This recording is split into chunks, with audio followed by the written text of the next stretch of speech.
Welcome to NG Stories. Please like, share and subscribe for more amazing videos. दुनिया भर के इतिहास में ऐसा आदर्श हमको देखने को कम ही मिलता है जब एक व्यक्ति निस्वार्थ भाव से आत्म बलिदान दे।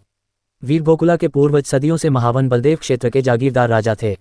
इनके पूर्वज महाराजा कुलचंद जाट महमूद गजनवी से युद्ध लड़े। ये भगवान श्री कृष्ण के वंशज थे। भारतवर्ष के मंदिर और भारतीय संस्कृति की रक्षा इस वीर गोकुला सिंह जी ने भी की।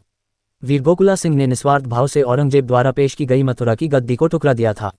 वीर गोकुला सिंह ने एक शक्तिशाली साम्राज्य का सामना करके मुगलों को धूल चटाई। गोकुल सिंह ने शाही सेनाओं का सामना भी किया। आगरा परगने से अमानुल्लाह खान, मुरादाबाद का फौजदार नामदार खान, आगरा शहर का फौजदार होशियार खां अपनी अपनी सेनाओं के साथ आ पहुंचे। यह विशाल सेना चारों ओर से गोकुल सिंह को घेरा लगाते हुए आगे बढ़ने लगी। गोकुल सिंह के विरुद्ध किया गया यह अभियान उन आक्रमणों से विशाल स्तर का था जो बड़े बड़े राज्यों और वहां के राजाओं के विरुद्ध होते आए थे। सारे जाटों ने मिलकर मुगल सेना से युद्ध किया। सुबह से शाम तक युद्ध होता रहा, कोई निर्णय नहीं हो सका। दूसरे दिन फिर घमासान छिड़ गया। तीसरे दिन फिर भयंकर संग्राम हुआ। जाटों का आक्रमण इतना प्रबल था कि शाही सेना के पैर उखड़ ही गए थे। तभी हसन अली खां के नेतृत्व में एक नई मुगल सेना आ गई। इस सेना ने गोकुल सिंह की विजय को पराजय में बदल दिया। तिलपत के पतन के बाद गोकुल सिंह और उनके ताऊ उदय सिंह को सपरिवार बंदी बना लिया गया। उनके 7,000 साथी भी बंदी हुए। इन सबको आगरा लाया गया। औरंगजेब पहले ही आ चुका था और लाल किले के दीवाने आम में आश्वस्त होकर विराजमान था। सभी बंदियों को उसके सामने पेश किया गया। औरंगजेब ने कहा, जान की खैर चाहते हो तो इस्लाम कबूल कर लो। बोलो क्या कहते हो, इस्लाम या मौत?